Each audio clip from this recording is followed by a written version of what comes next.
I can't. Counselor Ochoa. Is he not on yet? Okay. Counselor Thompson. Here. Counselor Manos. Yes. Counselor Petrie. Here. Counselor Moore.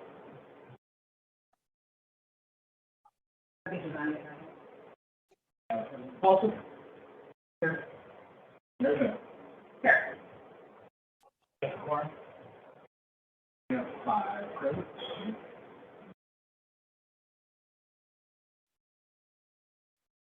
All right, so we will wait. Hopefully, I know Councilor Moore is hopefully joining us. I know she was in the appointment and thought she might be a little bit late. And Councilor Toby also might be late due to work issues. So hopefully both right. All right, moving on. So we have several minutes. Good job, Ronnie, getting us caught up. We have several minutes to either approve or reject. So has everyone had a chance to go over the minutes? Does anyone have any questions or comments on the minutes that they need to discuss at this time? I just have a comment. It's Counselor Thompson. Okay. I didn't have time to review all the minutes. And my comment in regards to that is that it's a lot to put on us to have to review 4 months of minutes, along with all the other materials for a council meeting. So I understand that we're behind on it, but I would respectfully request that in the future, we try to keep it at a minimum of 1 or 2 meetings max for us to have to approve in one meeting. Thanks. Thank you. Anyone else have any comments pertaining to the minutes?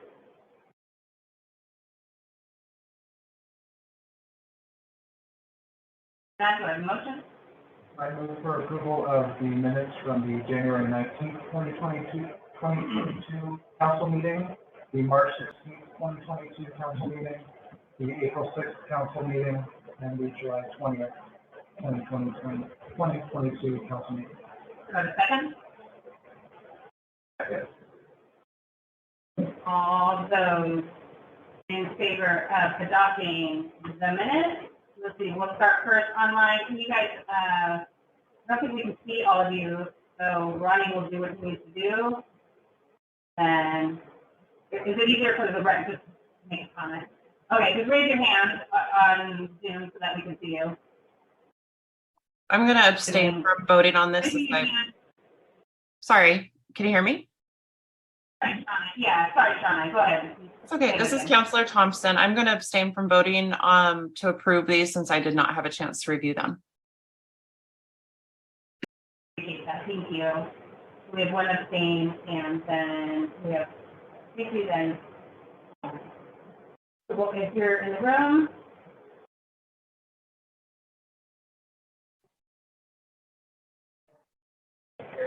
Okay, motion carries. All right. Now, I jumped ahead in the agenda, everyone. I do apologize. We did not observe our moment of silence. I skipped ahead into the day on the agenda. So I would just ask at this time, we're going to go ahead in a difficult past couple of weeks. I think most of you should know that the Bend Fire Department lost a beloved firefighter who, along with his twin brother, and it's a huge loss for fire and rescue out in Deschutes County, as well as for the families and friends.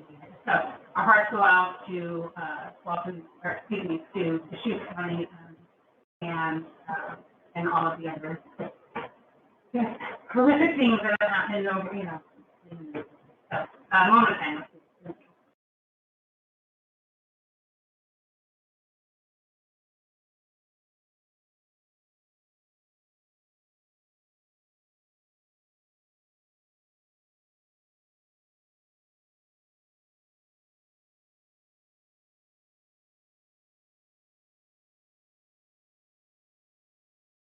All right, thank you. All right, getting back to the regular order of business. So first on the agenda is going to be our special presentation. I know I can speak for Chief Appala and pretty much everyone on the council that we have been waiting to do this for years and years and years. And I don't exaggerate when I say that. Some of these awards date back to kind of even pre-COVID, but because of COVID and then scheduling conflicts post-COVID, we have had to punt these awards until now.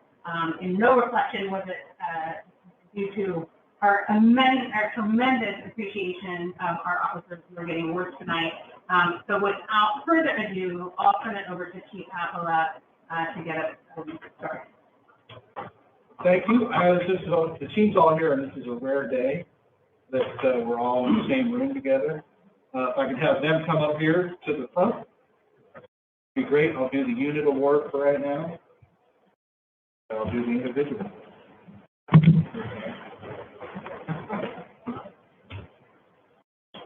He should be up here too. Ryan, are you going to take photos? Or should we take photos after? Yeah, come around. Yeah. So this first unit award is unit commendation, and on behalf of the King City Police Department, commendation is presented in recognition of the success, hard work, and dedication the officers of the King City Police Department displayed during COVID-19 global pandemic. King City officers' continued dedication and hard work helped to reflect highly upon not only themselves, but also on the image and reputation of the King City Police Department and the city. That is awarded today, on 17th. We'll be the first one to officer going, and it is a commendation bar they can wear on their uniform. There.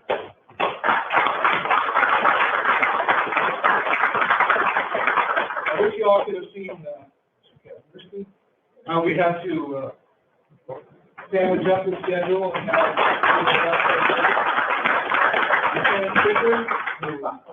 I couldn't do any of this without them.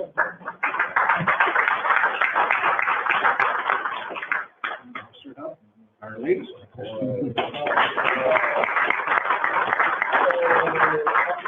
Officer Kazimierski, they'll stay up here. The others can see it. Also, I'm going to make sure Ernie, the chief here, gets this.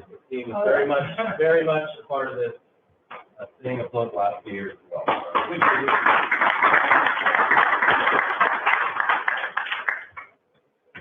All right. The next two awards. These next two are life-saving. These are multiple life-saving. First one is Officer Kazimierski. That reads, so letter of commendation, life-saving award. King City Police Department believes in the recognition of officers, their actions, and outstanding efforts in service to the community and their fellow officers. In keeping with this belief, the City of King City and the King City Police Department recognizes Officer John Kazimierski for his outstanding efforts that occurred on 4 separate occasions. Those years, 2018, 2020, 2021, and 2022, he's had a few. Matter of fact, he had a stay here so recently I'll have to get another award to add to the one that I already have. That's why he called me up and told me I got mad. I was like, hey, I already have the award, man. And stuff, so I have to have another one. So, in all 4 emergencies, Officer Kazimierski was dispatched to 3 for assist fire CPR AED calls, in which Officer Kazimierski was able to deliver a shot with his AED, the automated internal defibrillator, which would restore heartbeat in all 3 subjects. The quick intervention saved precious seconds that would allow TDF and R Metro West personnel to administer additional life-saving measures and allow for the patients to be transported to higher care in a hospital setting. The 4th medical emergency was intervening with a combative suicidal subject who had crashed their car and was actively involved in self-harm. Officer Kazimierski was able to stop the subject from additional harm, and they were ultimately transported to the local hospital. Officer Kazimierski's quick and decisive action in these medical emergencies assists medical personnel in which a failure to act or delay could have led to a tragic outcome. Officer Kazimierski actions qualify him for the life-saving award and bestows upon him from the City of King City and the King City Police Department's appreciation.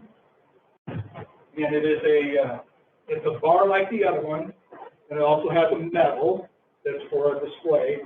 And so the bar itself is for one save. It has 2 stars, which are additional. So that'll be 3 total, but he has a 4th coming. So I'm either going to have to find a star to put in the middle, or we'll just give him another. Good job, John.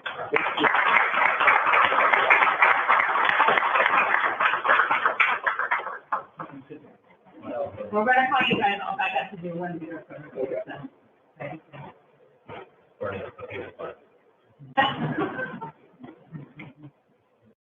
All right, well, Officer Eric Godin, the King City Police Department believes in the recognition of their officers and their actions. In outstanding efforts to service community and their fellow officers, in keeping with this belief, the City of King City and King City Police Department recognizes Officer Courtney Eric Godin for outstanding efforts that occurred on 3 seconds. She's a little behind, but she'll catch up. And all 3 medical emergencies that Officer Eric Godin was dispatched to, all 3 were assist by our CPR AEDs. And instead of the AEDs, she was doing actually manual compressions during the CPR. To 3 subjects who were from a witness collapse, a motor vehicle crash, and an accidental overdose. The actions which ultimately led to the heartbeats being restored to all 3. The quick intervention also included using a tourniquet for a severed radial artery that allowed, save precious seconds for the TDF and our Metro West personnel to administer additional life-saving measures and allow for the patients to be transported to higher care in a hospital setting. Officer Eric Godin's quick and decisive actions in these medical emergencies assisted medical personnel for which a failure or delay would have led to a more tragic outcome.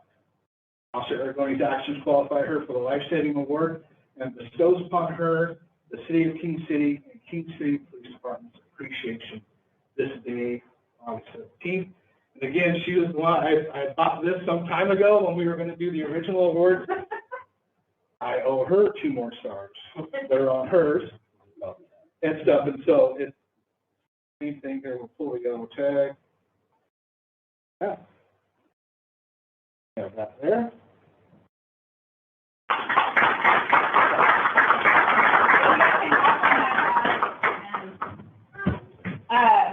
Hey, Ronnie, can we get Shauna and Lori on the screen behind us? We can take a picture in the center with everyone. Yeah.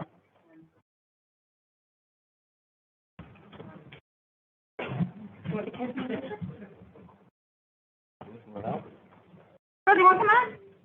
Want some dance pictures? Hey, look down in front of your daddy. Come on.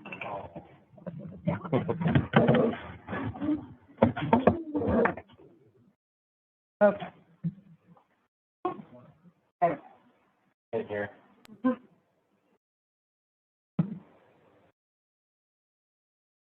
Thank you. All right. Someone can send that to us. Nice. All right. Good job, guys. Congratulations. So just to take a quick, I don't need a microphone for this, but I think it's often forgotten here in King City because we're small. We don't have a huge city staff. In fact, compared to other cities, we work on an extremely tiny budget and tiny staff, and our staff do an incredibly, they work very hard. But that being said, there isn't a lot of time for them to communicate all of the things that should be communicated. They communicate a lot of what has to be communicated, right, what needs to be communicated, but that doesn't leave a lot of room for fluff and good stories and all of those things. And there are stories after story that come flooding into this building about our officers. They go way above and beyond just writing traffic tickets and ensuring that, the prowlers don't, the prowlers. I mean, they do very serious police work, very dangerous police work, and they are assisting other agencies as well from time to time on some extremely, extremely serious crimes. And one, Chief Avalon has a good policy, right? He doesn't communicate ongoing investigations, right? So we can't tell you about some of the task force that the officers are sitting on or some of the ongoing investigations with other agencies or national agencies. But that work is being done. And I think it shows when the city of King City fought extremely hard, and by the city, it started with really Chief Avila and Lieutenant Sigler in fighting for ARPA dollars to be provided to our police department. And so we fought really hard. We were one of, if not now, still the only city that applied for those ARPA funds for our police officers. So they did during COVID, went above and beyond, and they continue to go above and beyond every day. So we really do appreciate them. We appreciate the families, right? The great sacrifice that the families have to make to allow their loved ones to have, right, a dangerous job and do it well. So we thank them. We thank you guys.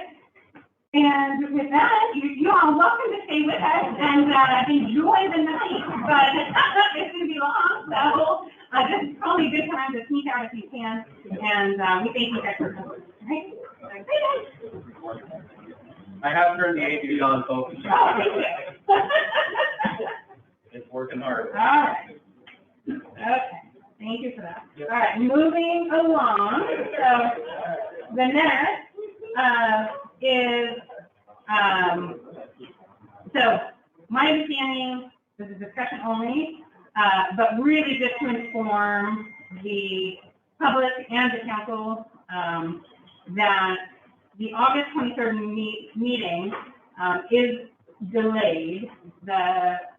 One of the critical staff members of our consulting group had a quite significant health injury and is unavailable. And rather than continue on with that meeting without her, we felt it necessary that we needed to reschedule that. So I guess we have running my, so really just announced that the planned meeting is delayed due to staff injury. Other than that, does Steve want to make any statements or I'm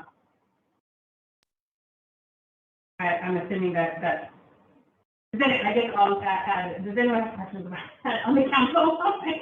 Other than making the announcement, I think everyone was informed of that. So I guess, Steve, I'll hand it over to you. Is there anything that you need to supplement as far as what I said, or are you comfortable with that? Do we have an idea of when we'll get the meeting rescheduled? I guess that's probably the question everyone wants to know. Yeah, good evening, Mayor Fender and councilors. I was actually asked by Mike Weston to give a short presentation on the east-west circulation, transportation circulation study that the draft that we have completed.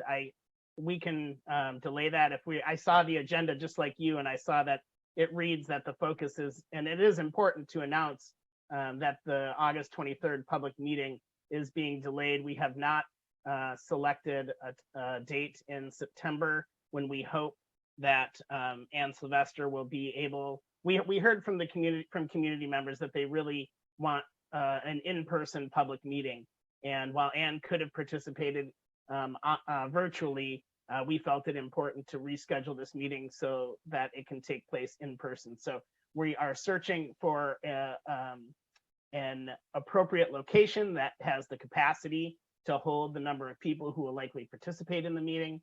And once we identify that location, then we'll select a date likely later in September when Ann has had time to recover. Unfortunately, she was going to join me virtually for this meeting tonight, but has had some complications and is unable to do so. So that's the status of that public meeting.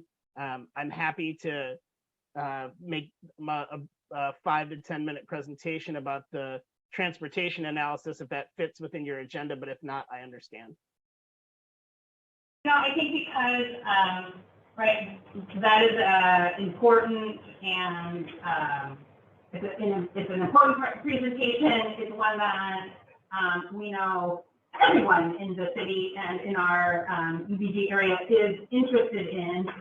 Because it's not on the agenda, I think we should push that to next month, make sure that everyone is aware that that presentation is coming. We also have a few counselors who are not here tonight. And so I think for all those reasons, we should push it to next month. but I know we're all eager to kind of learn a little bit more. And if I'm not mistaken, I do believe that is going to be presented to the TAP and FAST. Is that correct? We held our stakeholder advisory committee and technical advisory committee meetings last Monday and Tuesday.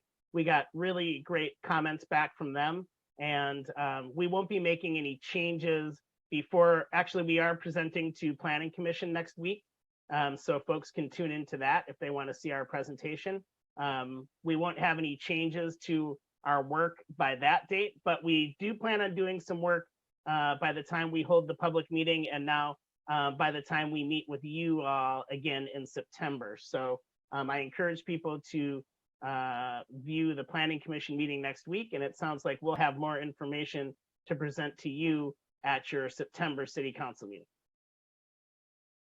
Thank you. I wanted to be extremely clear, because these are the types of conversations that lead to getting lots of follow-up questions later on. So I want us to be really clear. When you say that you're presenting to the Planning Commission, are you presenting an update? Are you asking the Planning Commission to take any voting? Or can you just clarify what the Planning Commission presentation will be so that people understand where in the process you are at? Yes, thank you for your question. It is a briefing. It is informational. We'll be there to answer questions, but we are not asking for any action to be taken by the Planning Commission. Perfect, thank you. I wanted to really make sure that everyone gets that clear, loud and clear, so there's a briefing, kind of an update, but that you're not asking them to make any decisions. There's nothing being presented in the formal sense of creating a hearing or anything. Correct. Wonderful. Okay. Well, with that, I think because of that and the reasons I stated before, unless anyone really disagrees with my course of action, there's not much we can do anyway because the item is not on the agenda. So unless someone wants to make a motion because they disagree with what I've outlined as our suggested course forward, then we will move on. Everyone okay with that? Okay, moving. All right. So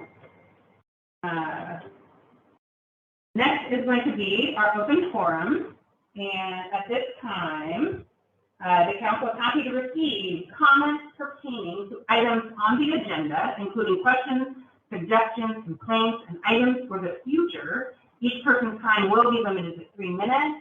Typically, we try to start with Point of order. sure. Presentation. It's a special presentation for Terrace Master Plan. Everyone. Cool. I have this one. Okay.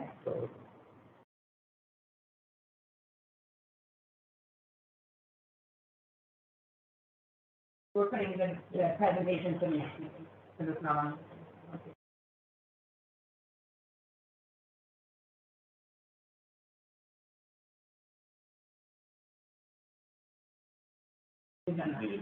We just did that, and so he was coming back next month to give the presentation. So, yep, we're good. Okay, so I'm going to read this preamble again. So at this time, the council will be happy to receive your comments pertaining to items on the agenda, including questions, suggestions, complaints, and items for future.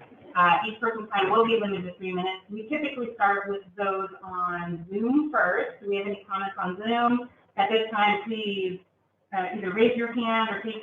I don't know if you can get yourself off mute, but push the raise your hand button.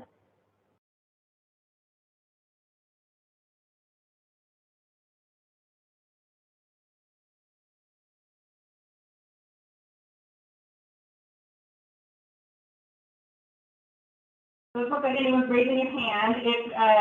We'll go through the room here. If in the meantime you didn't have enough time to raise your hand, then raise your hand and run and catch it. All right. Is there anyone in the room that would like to make a comment? Okay. And if you have, so I think, Ronnie, do you want me to, I guess, we'll take this time.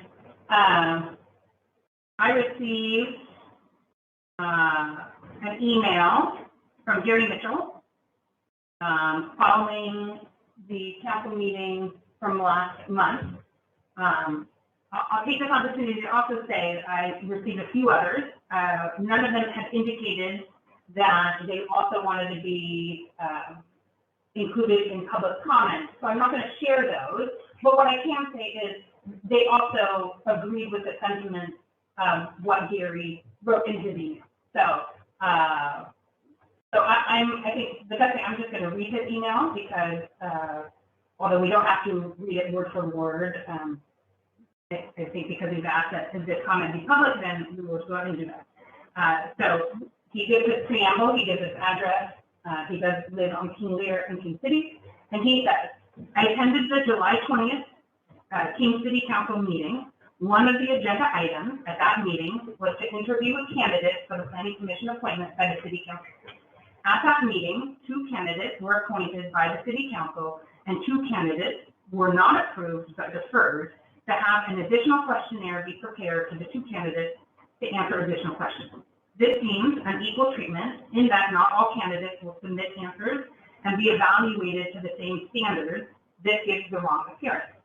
Ron Johnson testified and appeared very qualified and would be a good addition to the Planning Commission with his experience in his neighborhood. He is well-spoken and knowledgeable about issues in his community that would be helpful input for the Planning Commission to consider. I urge the council to approve Ron for the Planning Commission. There's no signature, but we know it's signed from Gary Mitchell. So, any other comments here or online? All right, then we will close the open forum and move on. So now to unfinished business. Of course, our first unfinished business is in fact the Planning Commission interview to be continued. The 2 candidates are Ronald Johnson and Elizabeth Gautier. Thank you. And I would just take a quick moment. I was very, very sick in that council meeting. I think that was apparent. I was on Zoom. Like I said, I did receive some emails from individuals that were upset that I had requested that we set this over. I thank you for your patience in coming back tonight. I might not have been very eloquent because of how sick I was as to my reasoning, or, not very articulate, but I tried hard to outline why I thought it was important. And part of it was, I did feel that there was kind of an imbalance between the questioning, and I also felt that I didn't feel like I had received enough information across the board to make some of my own decisions. I think we always have to check in with ourselves about our own biases and ensure that we are making the decisions for all the right reasons based on all the information provided. And I felt like I needed more information. So I do apologize that this was a laborious process and cumbersome, but I thank you for your willingness to come back and provide more information. So for that, my understanding is that we are going to ask additional questions. And now, Mr. Johnson, did you provide written responses to, in the sense that had you provided that you wanted us to read? No, Okay, and that's fine. There was no expectation to do so. I just wanted. I wasn't sure whether you wanted a written response or not, but I thought we'll wing it. I appreciate it. And so, and then, Ms. Murphy, I know that you have provided written responses. And so, I think what makes the most sense is if we start with you, we'll ask the questions, and then you can either read your responses or you can add to them. I think that's going to be the best way. So, Ronnie had previously assigned the questions to be asked, and so Who had I know I'm not number one, so, I am. okay, so Shauna, what do you, and I think maybe the best way to do it is, let's ask the question, and then both candidates can provide their answer. Let's do it that way, instead of going each candidate one by one. I think that makes more sense, so. All right, so, yeah, if you wanna, I guess, we'll have you come up first, and then we'll go to Mr. Johnson, and then we'll swap, and you will go first the next. And so Shauna can answer that. Sorry, you ready for me? I didn't catch that last part. Yep, we're ready for you. Oh, okay. So am I asking this Elizabeth first?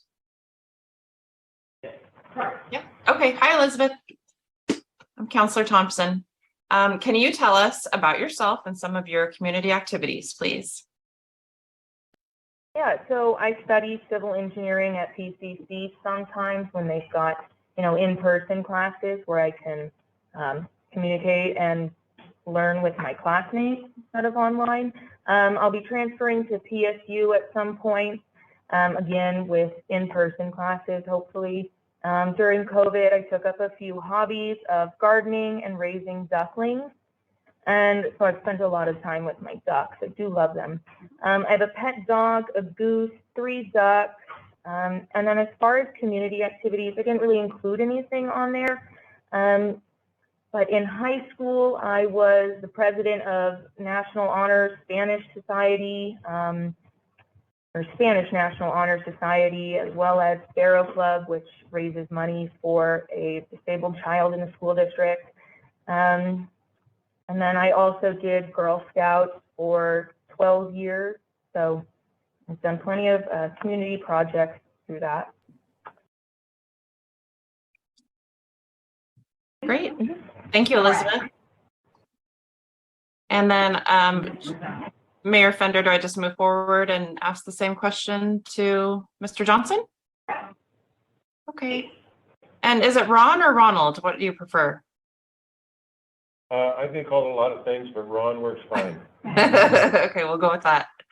I'm Counselor Thompson. Nice to meet you virtually. Thank you for being here tonight. Can you tell us about yourself and some of your community activities, please? Certainly. I've lived in King City for the past 11 years. My wife has been a resident here since 1970. I have a degree in music education.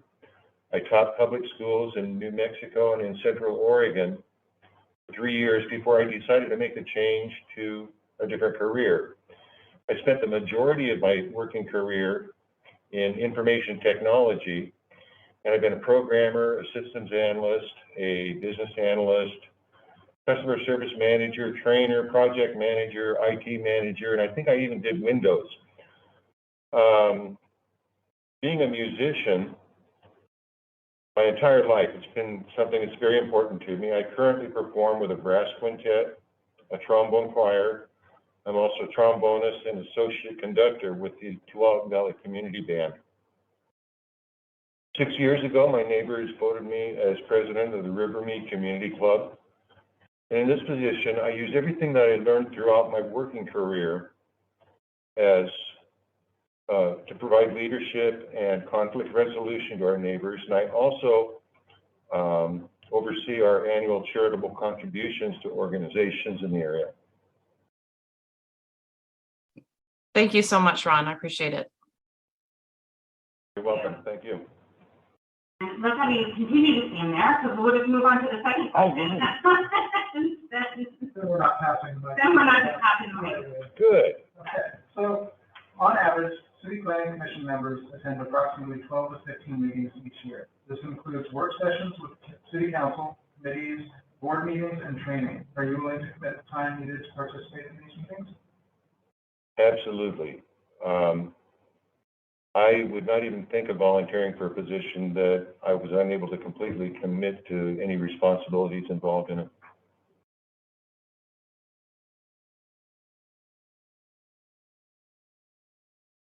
Yes, I can also commit the time.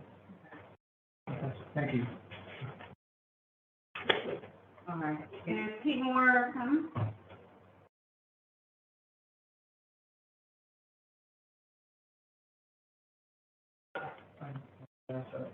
Okay, go ahead. as well. Excuse me. So the next question is, what are your thoughts regarding the Rivermead petition regarding URA 60? To what extent, if any, were you involved in that petition's creation, circulation, or support? How would this petition impact your ability to make a balanced decision that benefits not only current Rivermead residents, but also benefits future residents that may want to move into the newly developed areas, including within the Rivermead area? So I'm just going to read my answer. So I had no involvement with the petition. A lot of the Rivermead and surrounding areas appeal to home buyers is that it's tucked out of the way from a main thoroughfare, making this a peaceful and quiet community to live in. Going forward with the Rivermead petition would mean altering an already narrow street and uprooting the current homeowners' properties. The property value of the neighborhood and the walkability within the community would diminish after being divided in half with a thoroughfare. I see no reason to move forward with this when there are other options that seem more practical. Fisher Road is very close to Beast Bend already. Expanding Beast Bend or connecting Elsner to Kermer have also been considered at one point. Unless there are benefits that I've missed, then my decision is sound.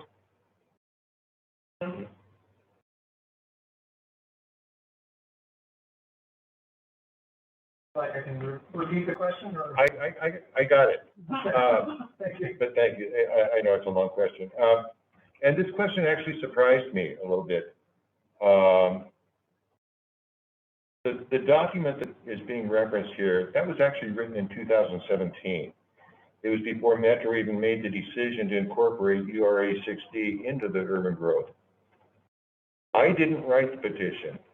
I was president of Rivermead at the time. I did not write it. I did sign it because I believe Metro's consideration was a mistake. I testified before Metro in that regard. I've also since testified before the King City Commission, and I've met individually with several members of the city's leadership to voice my concerns about the concerns of myself and my neighbors in this regard. I love this area. I want the best outcome for all of us. No petition, no disagreement, no lawsuit will ever dissuade me from that desire, nor will it affect my ability to make any decisions which are going to be best for the entire area.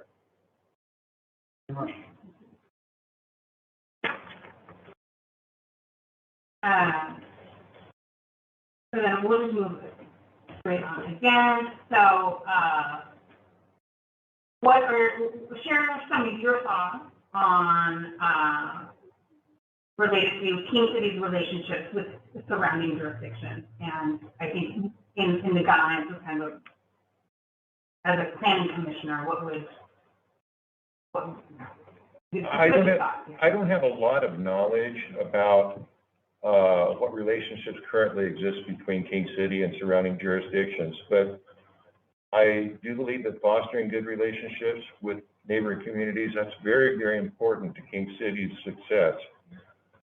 So relationships with Metro, with Washington County, Tigard, Tualatin, Beaverton, Sherwood, especially in terms of emergency services, water services, and so on. I think those are paramount to our success. Working in concert with neighboring communities together, in other words, forming partnerships with other communities as a team to find, for instance, solutions to transportation issues. I think that's going to be beneficial to everybody in the future as well.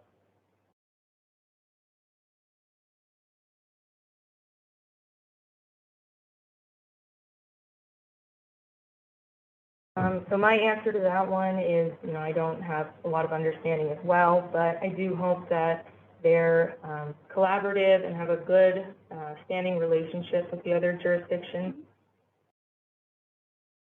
Mark, you want to take Mark's question?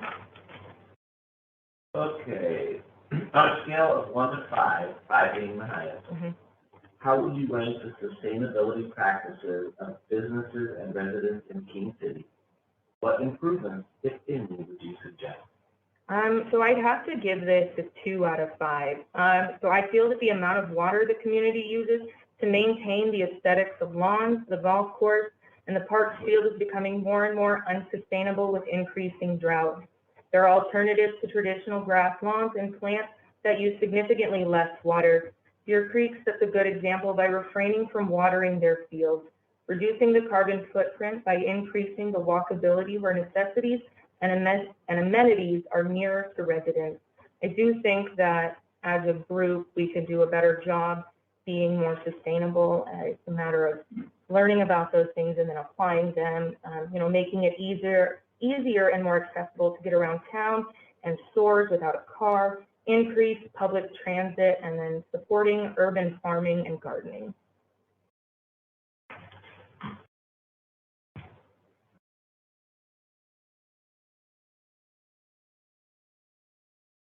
Same question? Any questions?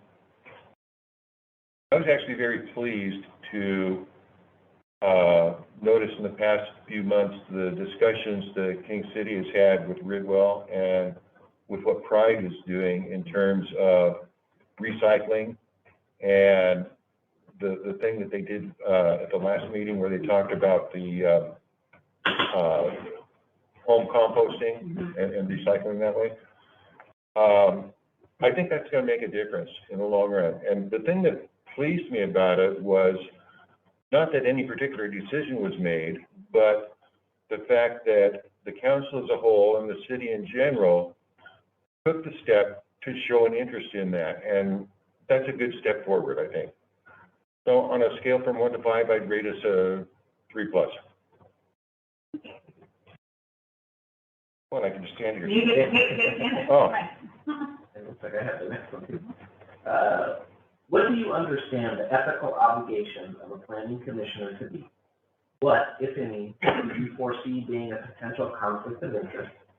If a conflict of interest should arise, what steps will you take to address the conflict? Okay, I think a conflict of interest, if you look at the definition of it, is a situation in which a person is in a position to derive personal benefit from actions or decisions made in their official capacity. Now, other than being a resident and a homeowner and a concerned citizen, I'm in no position at all to derive any personal benefit or profit whatsoever in anything that happens around here. From an ethical point of view, I think the responsibility of a planning commissioner or a city councilor or a mayor or anyone in a position of leadership should always be to act in the interest of the good of the community.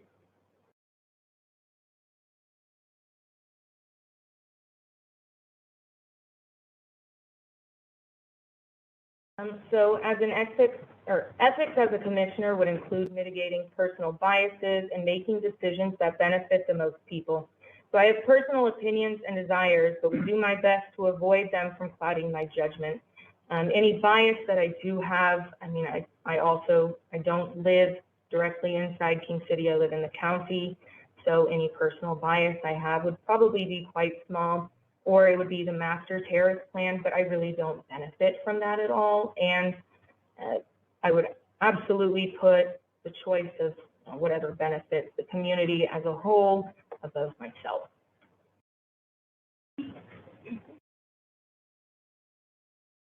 Lori. Okay, right. So here's another question for you both. Based on your experience or general awareness of the city, what do you consider the city's strengths and challenges? And I'll start with Ron. Well, we're, since Ms. Guthrie is here, we'll just start with her, but thank you. One of King City's strengths is that it's quiet and peaceful community to live in, and a good location. So I think a few challenges that King City faces is an infrequently updated website with sufficient or hard to find information. And then the shopping plaza has multiple vacant storefronts.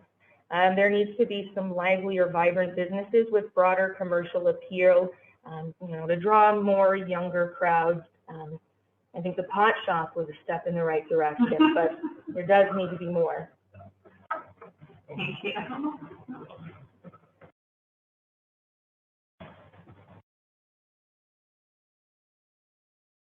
I feel very passionately about this. I think King City, the strength is in the passion of its residents. There's some amazing and talented people that live here. They have good ideas. They want the best for their community. They deserve and they need to be heard. I think the biggest challenge facing the city right now is the issue of transportation design. Now, if you've lived here any length of time, you know that King City wasn't created to be expandable.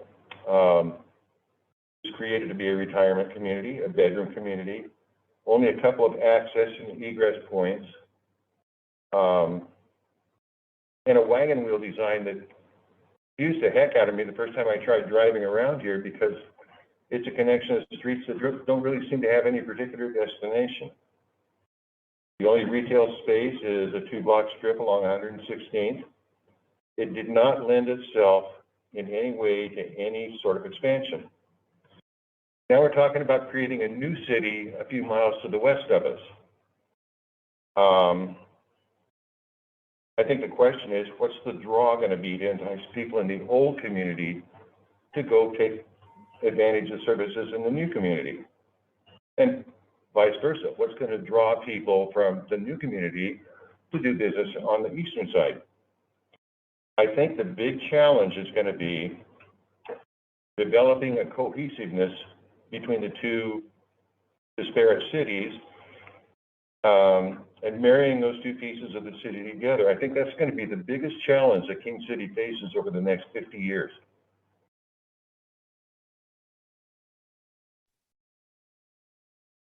Thank you. All right, I believe Shauna, you're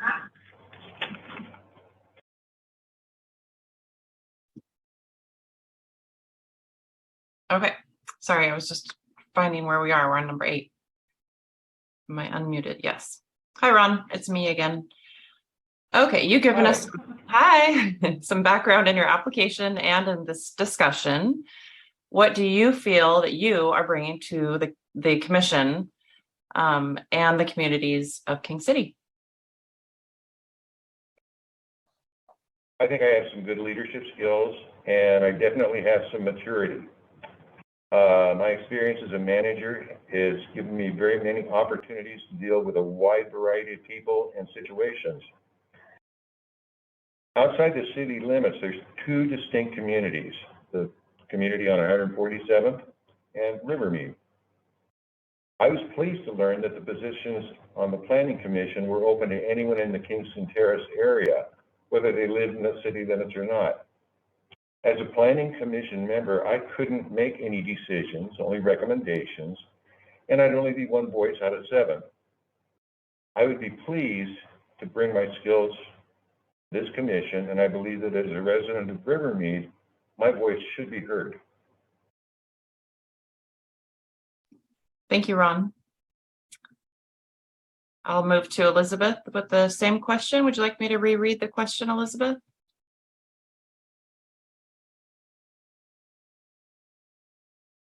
So what I would bring to the table is, the perspective of a younger generation. I'm the upper end of Gen Z, or the older end of Gen Z, and so, it would be different having somebody this young into, what would be traditionally a retirement community.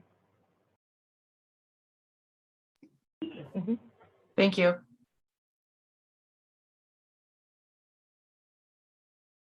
What do you see as the 3 most important issues facing the city of King City in the next 2 years?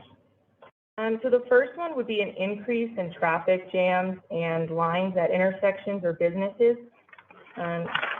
Currently within rush hour at the intersection of 99 and Fisher, if it gets backed up beyond that white solid line, it's faster to go all the way to Durham and make a U-turn, and I'll get home before they even get to the light.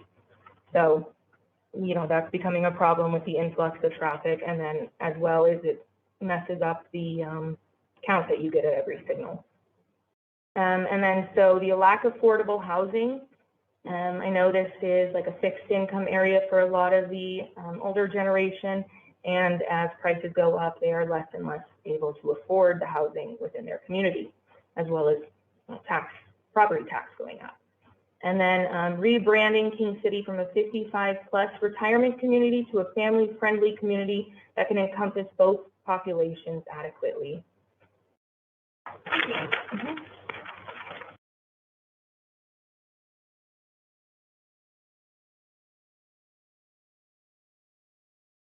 Like I can repeat that as well. Okay. What do you see as the three most important issues facing the city of King City in the next 2 years? The Kingston Terrace Plan has raised some important issues the city has to face. First of all, whatever plan is approved and adopted is still a long way off.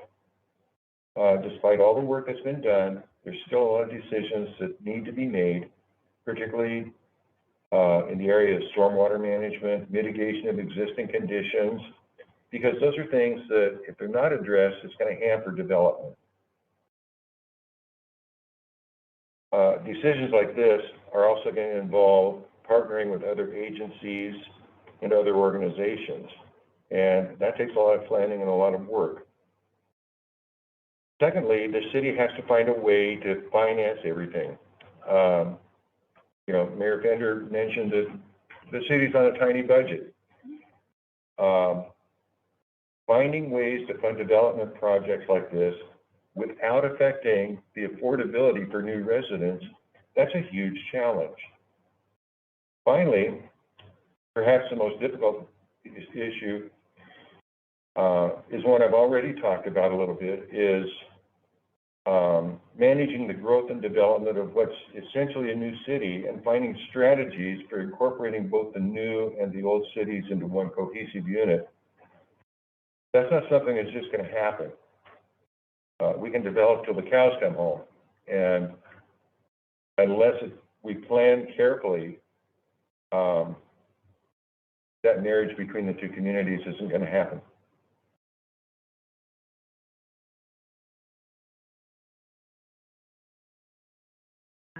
I'll go ahead and take Kate's question. So Kate, Councilor Moore was going to ask, planning commissioners sometimes have to make unpopular decisions. How will you handle those who criticize you in decisions that you have to make? Or that you have to make?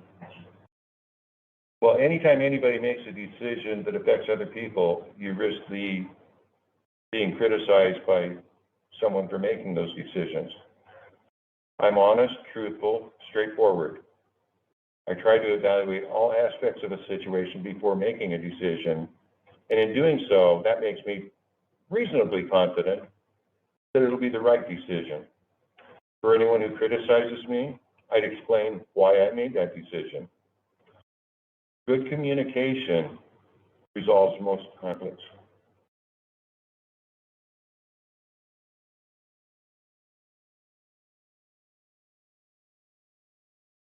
My answer is, if we decide that this decision is in the community's best interest for as many people as possible, then I have no problem being a villain in someone's eyes.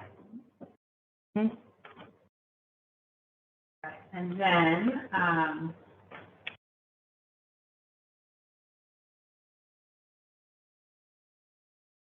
I guess I'm going to read it as the question's written. What would you do during the first 6 months in our community? So my goal is to learn as much about the procedures, policies, current and future plans for King City, and to understand the processes that make the government work, and how I am so young.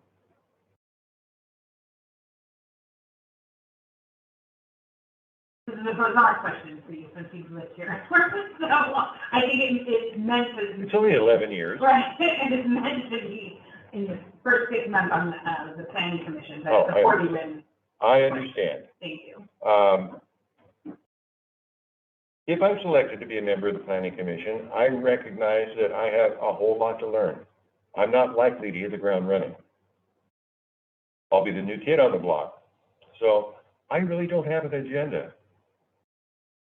The only thing that I would want to do is foster relationships with other members of the committee and with city leadership, because that's what's going to get me going. Perfect, thank you. Mark, you want to read Mark's question? What would you like to accomplish as a planning commission member? In a few years, I'd like to look back and say, I did the best I could do, and that I made a contribution that was valuable to the community. I'd like to be able to look back at our community with pride and say, you know what, we did this, and I'm glad to have had a part in it.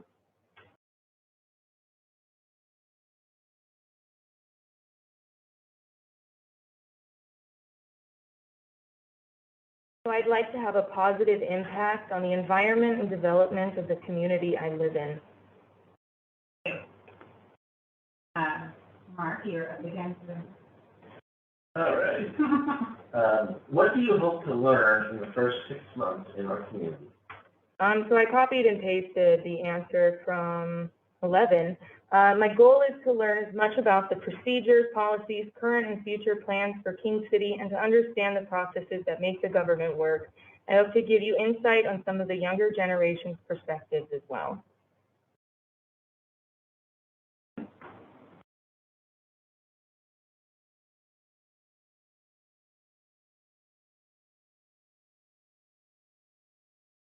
That's a good question, Mark. First thing I want to learn is, I want to learn about how the various parts of city government work together and learn what my role is within that. What can I teach you? I don't know. I would hope that my background as a manager and as an educator would help me to foster good working relationships with others, and that I might be an example of being a prudent and effective leader. And Lori, last question. All right, the last question. Knowing King City has a limited tax base, which is currently $2.15 per 1,000 of assessed value, which includes the police levy at 63 cents, and our limited budget, are there specific areas where you would request a reduction or increase in funding? I didn't realize that planning commissioners had any budgetary responsibility, so I don't have any recommendations on reallocating funding. Now, as I learn more, I may be able to offer some recommendations, but I have nothing to offer at this point.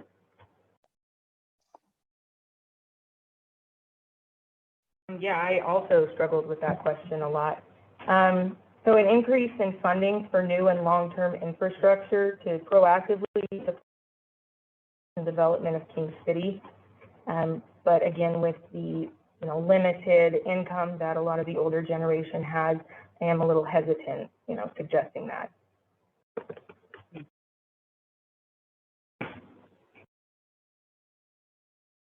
God.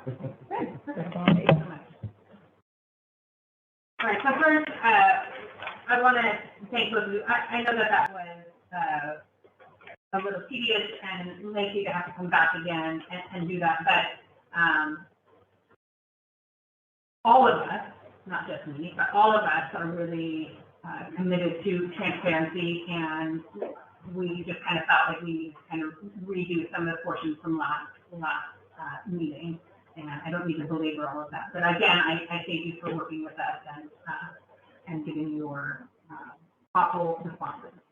So at this time, I will open it up for discussion. I don't believe, does anyone have, I don't think we were going to do any follow-up questions. I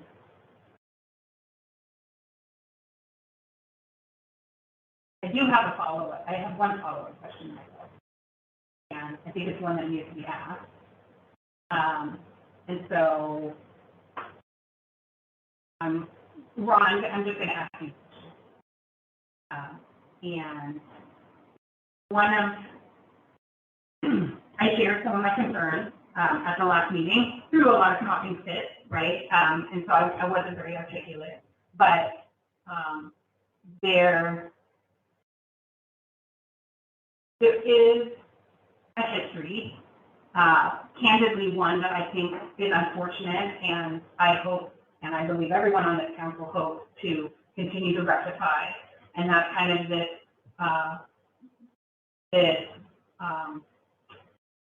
poor communication between the city of King City and Rivermead. And I think we don't need to, I think we all know, if anyone just needs to Google and you can research it all on your own. But I would think that you would agree with me that missteps were had and missed opportunities have been made between the two communities historically that I think has led to a poor communication. I think that's at least a fair. And I think those both directions. 100%. Well, I appreciate you saying that. I'm certainly saying it from my perspective of representing the city. I think, but I do agree. I think there was, there's a missed opportunity. So the first thing, before we get on to anything else, I do meet with the HOA president monthly in King City. I would love for you to join that monthly meeting with us. I think that would be good to start communicating in that capacity outside of all of this. And I would love to speak with you a little bit afterwards because I think there's some really great volunteer opportunities that I would love to ask from you. That being said, here's my question. So today, all of the counselors were forwarded an email from, and I'm just gonna, just so that I get it correctly. I want to be very.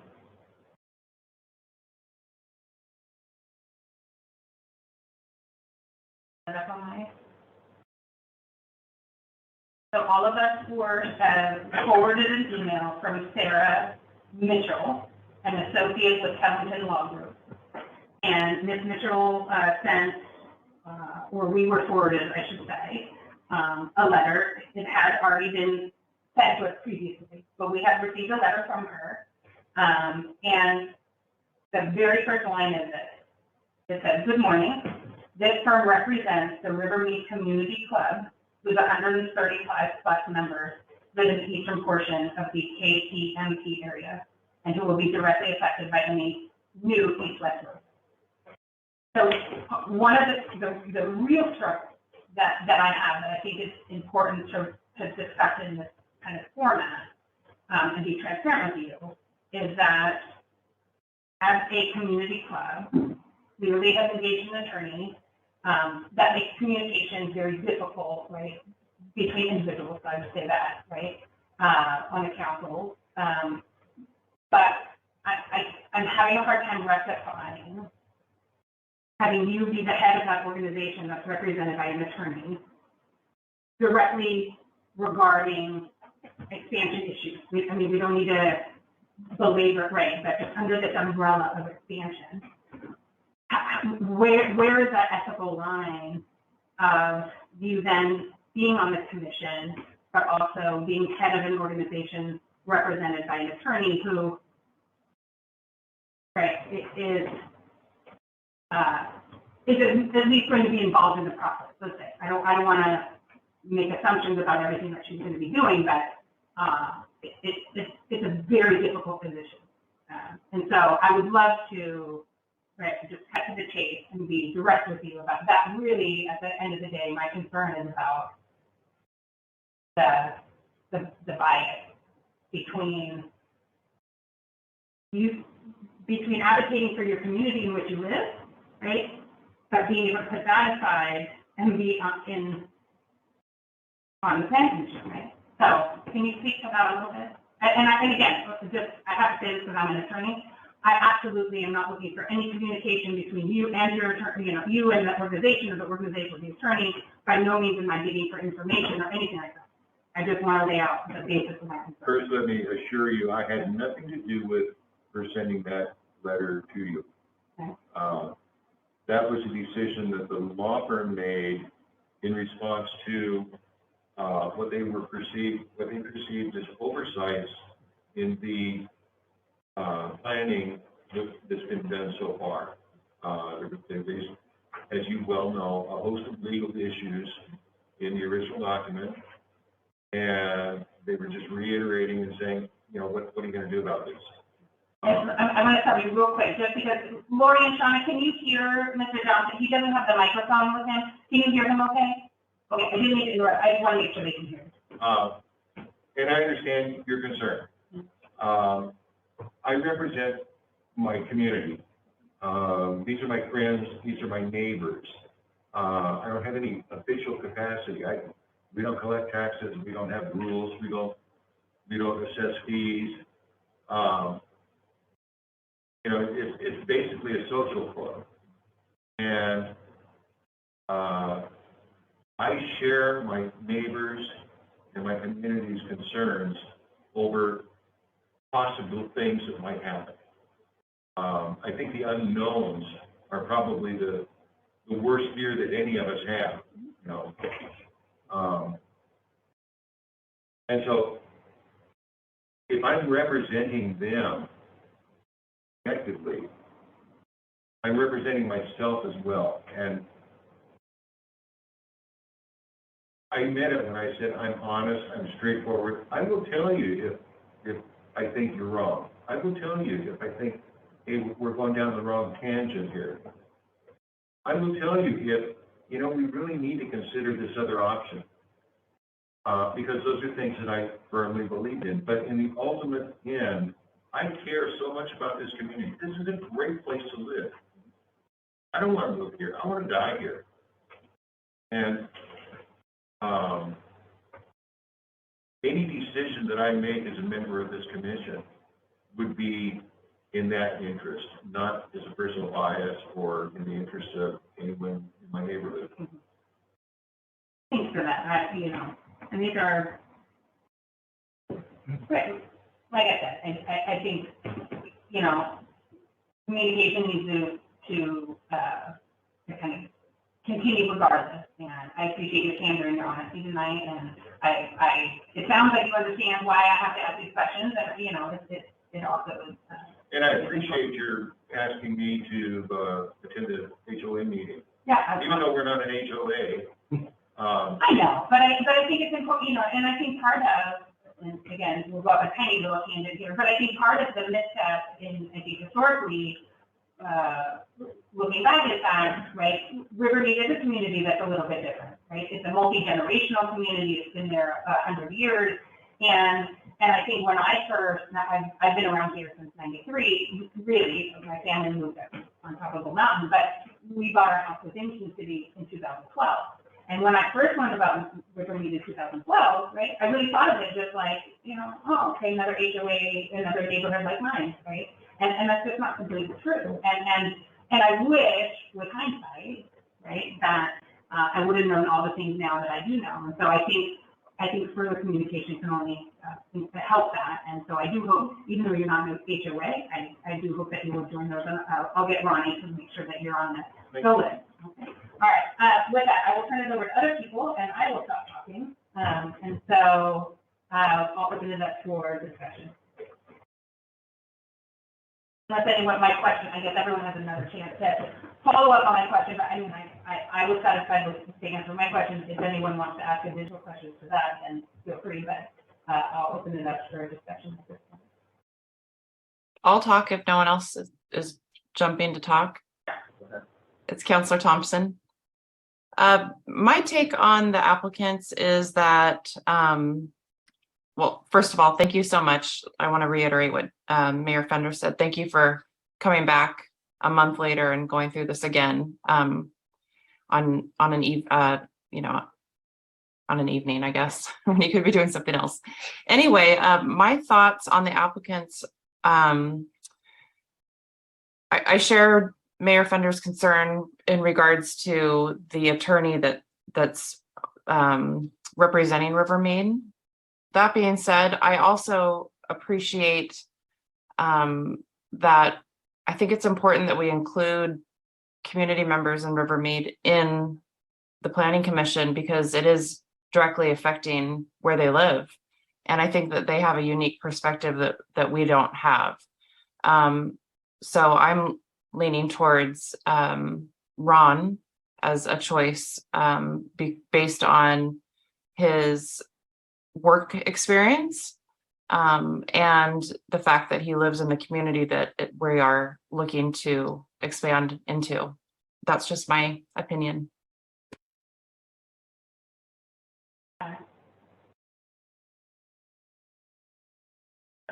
Thank you again, both for coming again. I kind of said on both which Councilor Thompson and Mayor Fender are saying, I'm having a difficult time with a group or a community that has retained council, and then appointing someone that is the head of that group onto a planning commission that will make not only choices for Kingston Terrace, but throughout the whole community. You know, it's kind of difficult to that. What's not known, what's kind of through what the council being saying by that. You know, I will just add that, and this is that uncomfortable time when we get to talk about you as if you're not here, really, and we're supposed to talk amongst ourselves, which is always awkward and seems rude. Here's, I don't think that Mr. Johnson has done anything or showed any particular bias in any of his work or discussions in the interview.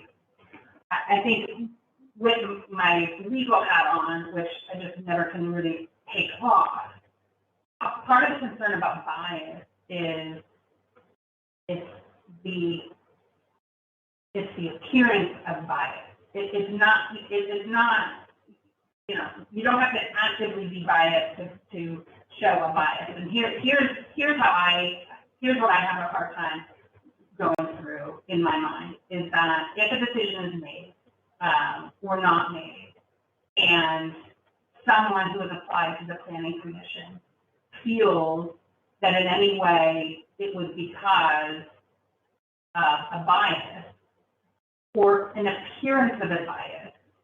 And it's not that, and I want to be very clear, because we have received some correspondence about Joe Casanova being the HOA president of Edgewater and also being a city planning commissioner. So for me, the issue isn't so much that Mr. Johnson is the head of Rivermead that causes the bias. For me, it's the fact that it's twofold.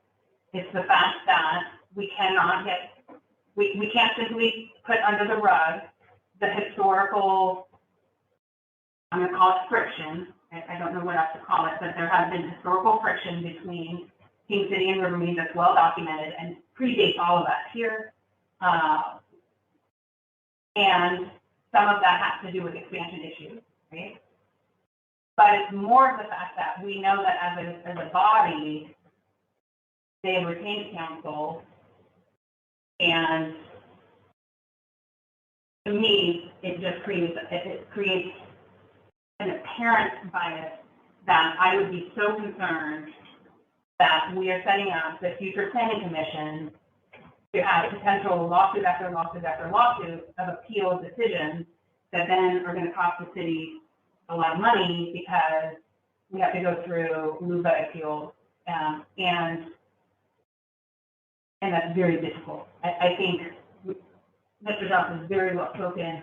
He did nothing but have candor and been honest in his right. He's clearly qualified. I mean, none of that is in question. The question really is about how much of a perceived bias there would be, and I just am really struggling with that. And I candidly, I'm not sure I personally can overcome that. And so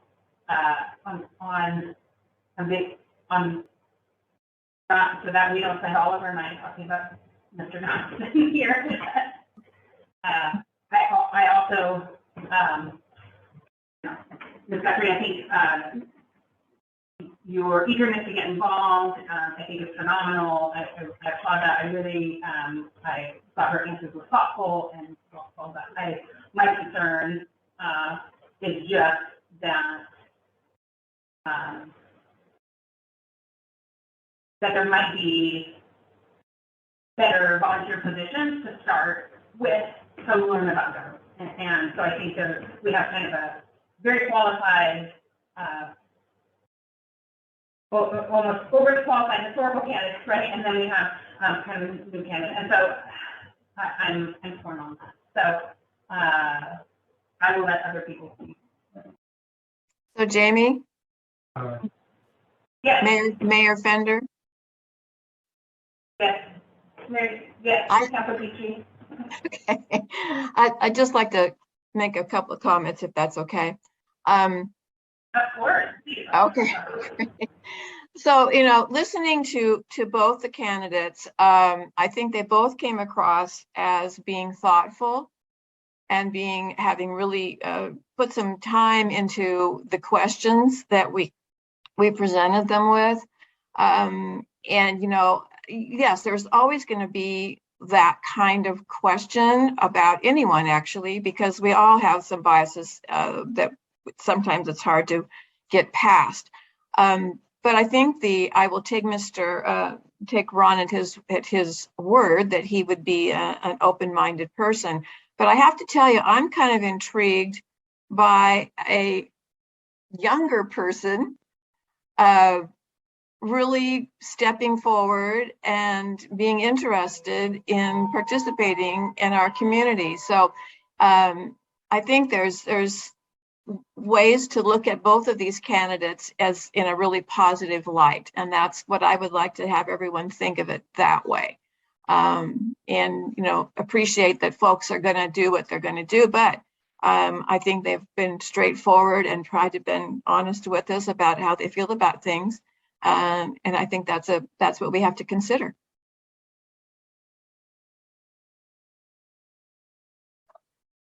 As you might be able to tell, I'm having a difficult time coming up with words here because I think we have two perspectives that are represented in both of you that our folks very much need in the Planning Commission and in this involvement in our community. I do share some concerns that have been already stated. At the same time, I do feel some agreement with what Shauna had noted that I do think that we do need to have representation from all of the areas of our city and the expansion area, and that's one of the reasons why I supported the nomination of Mike Meyer previously was as well. So I'm very torn here. As I said, I think both of you represent two perspectives that we meet, and makes it very difficult to really come to a decision. I think one of the things that in the past month that I have looked over, because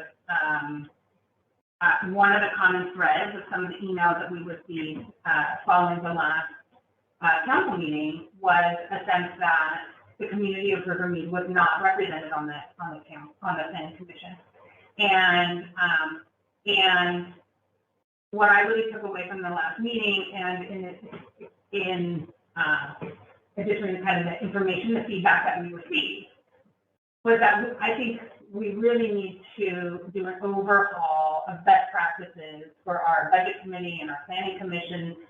One, interviewing and what that actual process is going to be, and then two, looking at representation. And here, in looking at some of it, because we do have Mike Meyer now, of course, he is not in the Rivermead community, but we felt his voice was very important on the planning commission.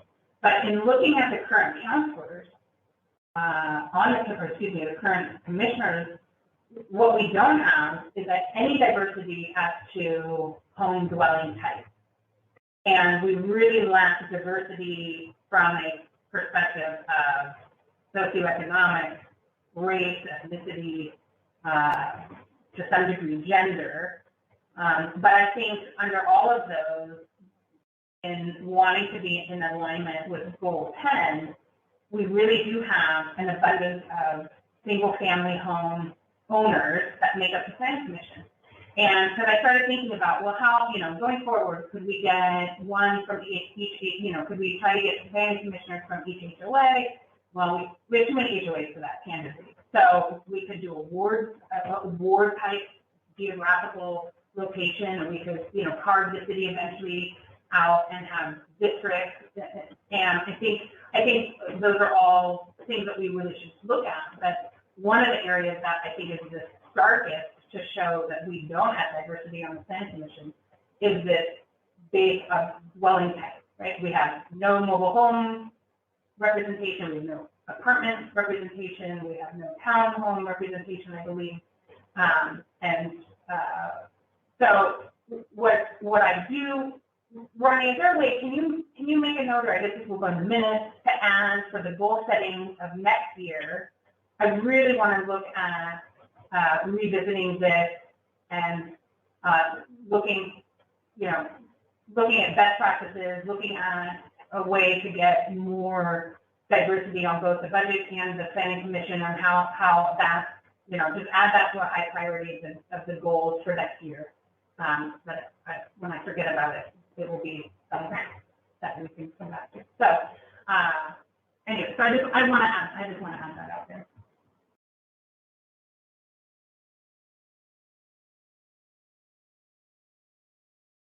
Any other comments? So here's the difficult decision, you guys. So we can choose either Mr. Johnson or Ms.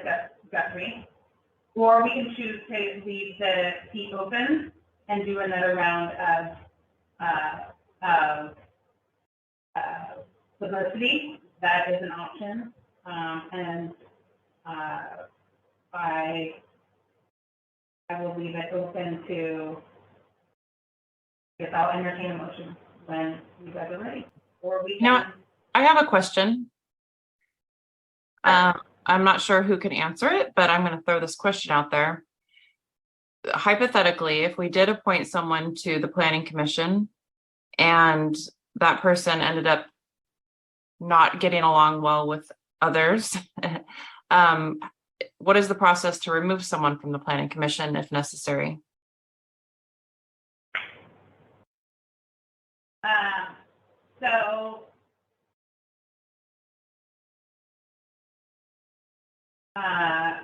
I don't have a good answer for you at this moment, other than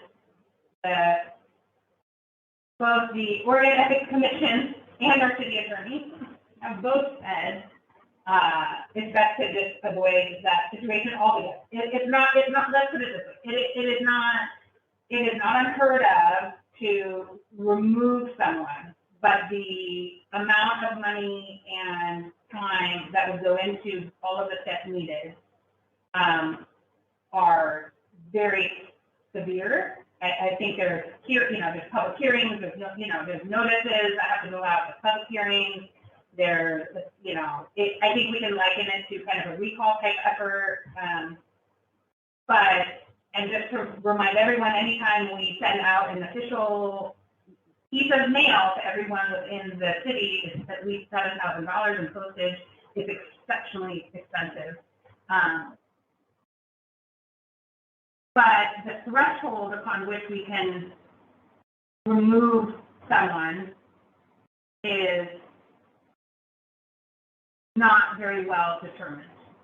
So it's open to litigation. So most likely, if we appointed, either if we wanted to remove anyone at any time, it most likely could or likely result in litigation in addition to all of the expensive steps and practices. Just a quick question, actually, for Ronnie. Do we have any openings on the budget committee at this point? We do.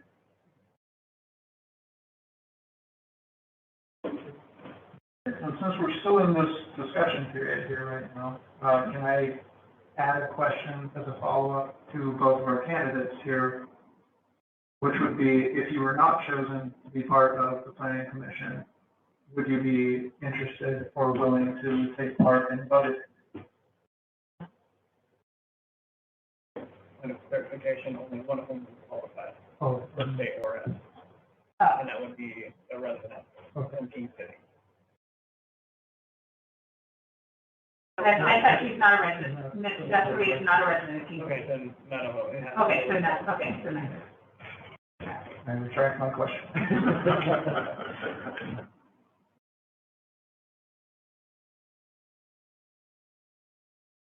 Other comments? Other questions? Second question, are we restricted by statute to a certain number that can be on the planning commission?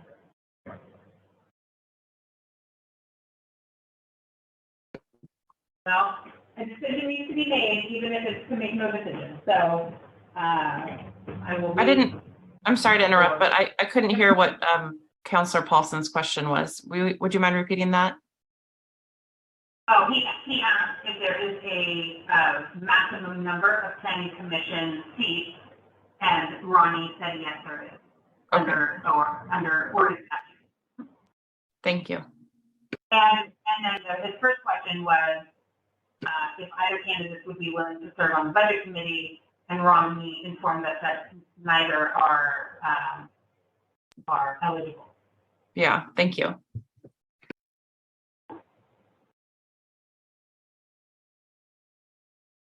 Can we ask questions? No, unfortunately, unless someone wants to move to have a second open forum at this time, and then they could ask questions. But typically, no. Question time is for open forum.